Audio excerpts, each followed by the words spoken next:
Hello, fight fans! Tonight, it is the Rumble in Rome, Carnage at Carthage. So tonight, we are in the arena, and there is a fantastic battle about to commence with all of these gladiators. Now, unfortunately, earlier today, all of our camera people have been eaten by the lion that was released earlier to entertain the crowd. So I will just be giving you my play-by-play. So here we go! And we have the Brute. The Brute has entered the arena. Oh man, that's gotta hurt. And now he is pandering to the crowd by just waving at them. Do you think this will get him any favor? I think, oh, actually it has. And a magnificent block right there. And now he is running away and he is still running. Stab, parry, kick. Oh, that was fantastic. Oh, with a magnificent overhead swing, he cleaves his head right off. We are down to our final two competitors, ladies and gentlemen. This will be an all-out... Oh, and he's dead now. We have a winner!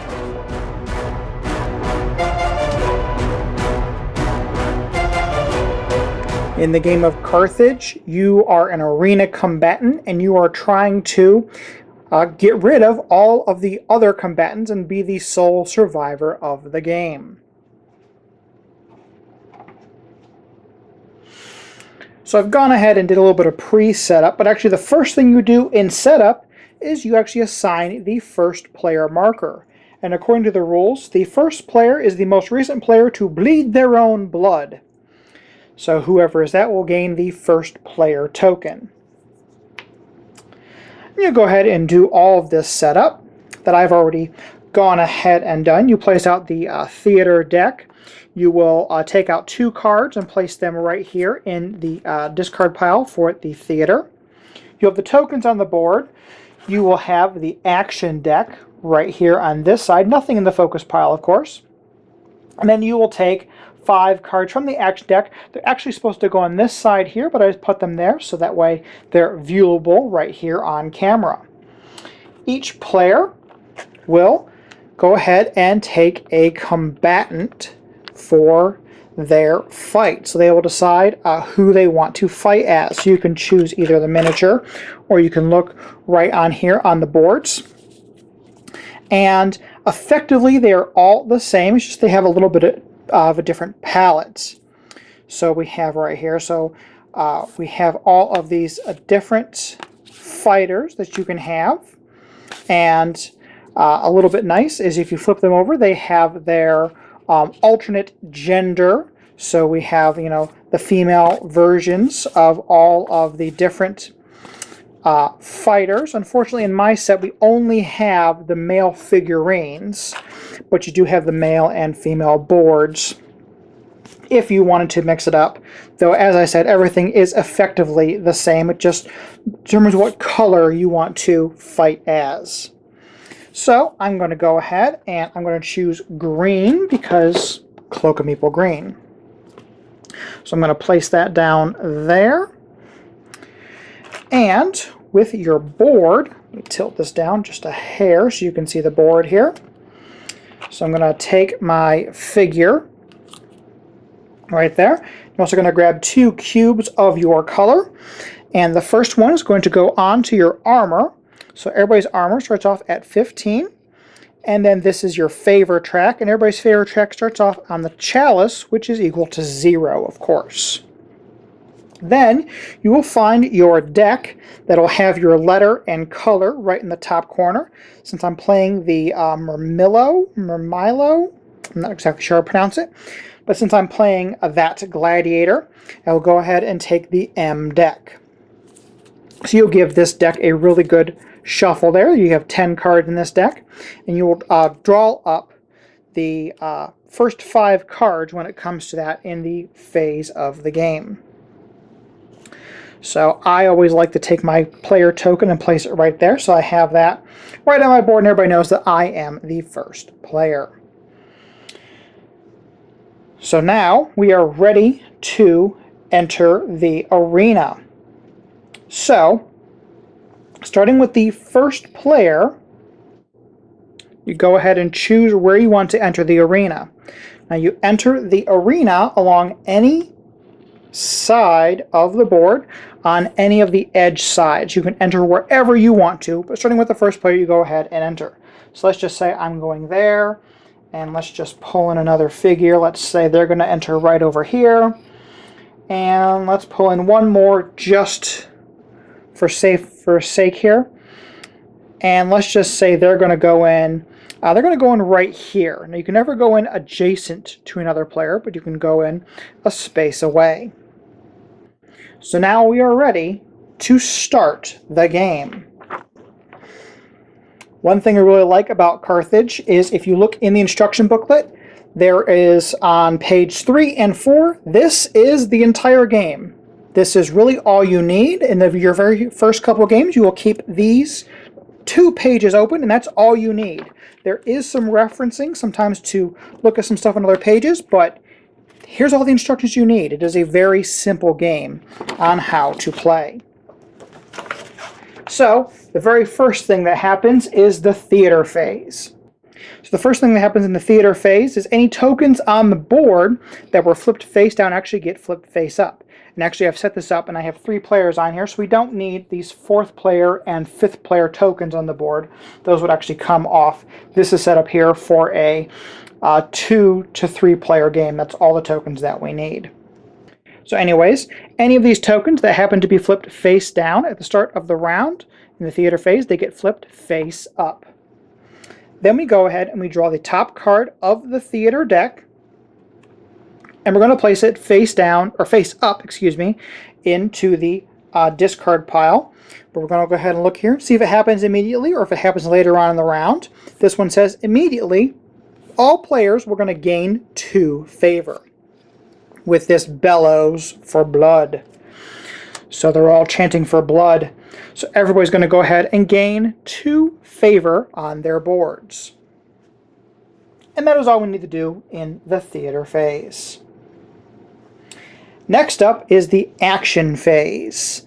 Now every player will take their deck and they're going to draw 5 cards from that deck.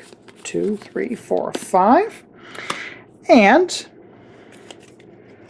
starting with the first player, you're going to play 1 of your cards. So let's see here. Now the symbols on the cards are very intuitive. Let me just go through them here. Anything with a boot obviously means you move the number of indicated spaces. Right here, anything with a blood splatter, if you are adjacent to an enemy, you will do that much damage. And anything with a slash right here means you have to choose either or of those actions. So with this lunge card, I could attack somebody or I could move 1. Right here, anything with a chalice gains you the favor down here onto your board. And again, with this one, I could choose to move instead. A chalice right there.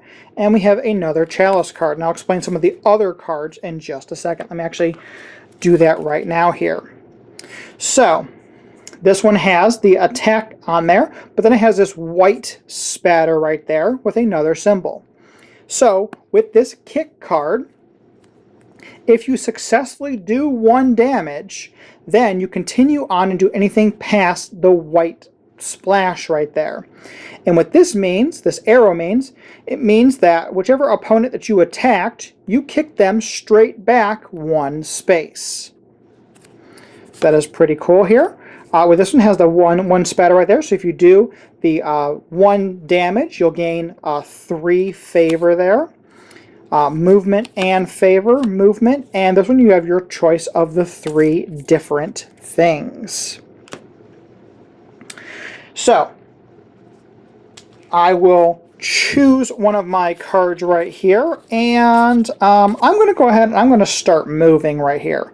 So I'm going to go ahead and I'm going to play my stumble card, and I'm just going to stumble into this direction right here. So my opponents will play cards, and let's just say, you know, they're all moving as well. So they all play some cards there, and it comes back to me.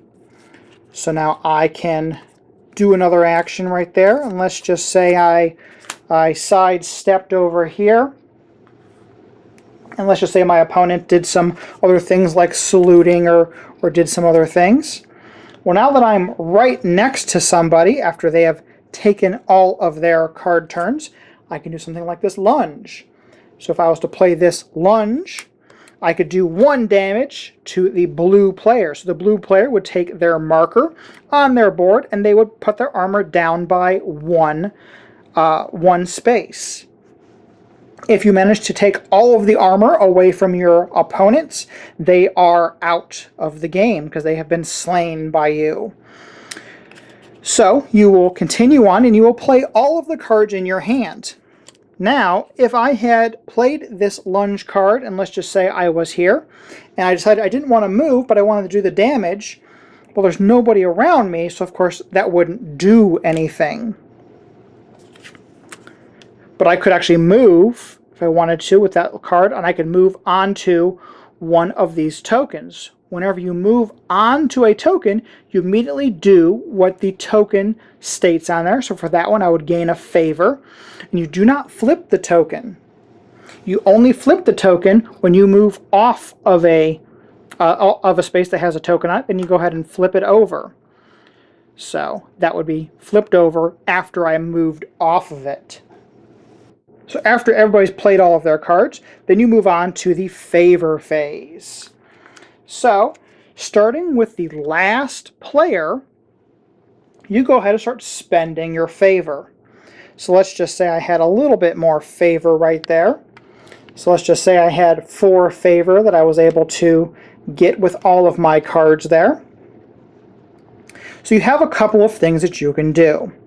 The most obvious thing is you can buy from these action cards that are out. So at the very top it tells you how much favor it costs to purchase that card, and whenever you purchase a card, much like deck builders, you go ahead and put it into your discard pile. Now you can spend as much favor as you want to on your turn on one action. So you can buy one of the action cards, or if you look around the board, there are some places where you can buy a different type of action. So right here below the theater is for 1 favor, you can become the starting player. So if you spend 1 favor, you will go ahead and snag the first player token. If you want to spend 2 favor, over here you can lobby. Now if you lobby, you go ahead and you take all of the discarded theater cards, you go through them, you're not allowed to change the order of them, but you go through them and you decide one of them that you want to put face down on the top of the deck. Now this is the only time that you can actually look through this deck, so if you look through it, try to remember what's in there, because you cannot look through that anytime else during the game. If you want to, you can spend 3 over here, and you can focus a card from your discard pile. And focusing means to discard it from the game. So if you spend 3 of your favor, you can go ahead and get rid of a card from your discard pile. If you want to try to start getting rid of these starting cards, once you start gaining some other cards, that's a way to get rid of them and cull your deck a little bit. Finally, you can spend 2 to evaluate. And when you evaluate, you take all of the action cards that are out for purchase and you wipe them away and you place them into the focus pile. You place out 5 brand new cards, and then you can go ahead and purchase one of those cards. So everybody gets 1 action to go ahead and choose one of those actions, then it moves on to every other player until it gets back to you, and then you can choose one of those actions again. Now at any point, if you decide that you don't want to do any of the actions, or you simply can't afford to do any of those actions, you pass. And when you pass, you go ahead and discard all of your favor, and it goes back to 0. So you never carry over favor from round to round.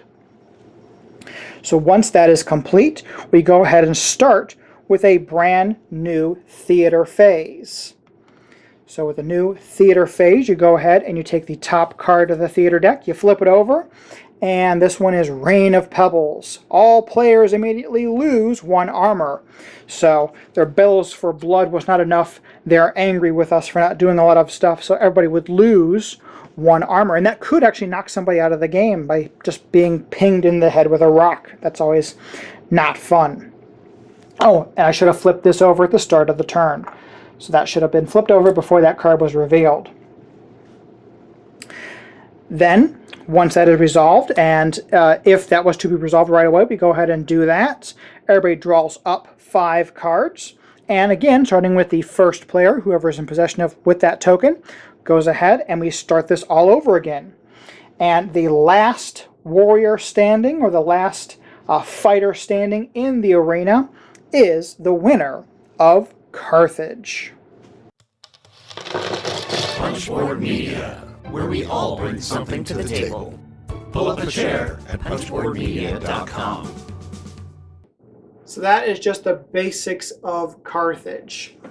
Now, I personally really like deck building games, and this one takes the deck builder and kind of changes it up a little bit. Normally in a deck builder, you have a hand of cards and you're going to play them one by one, all on your turn, and that'll be your turn, and then somebody else will take a turn, they'll play all of their cards. I really, really like how this one breaks that down. You're playing 1 card at a time. So you're moving, or you're stabbing, or you're waving to the crowd, or you're doing those different types of actions.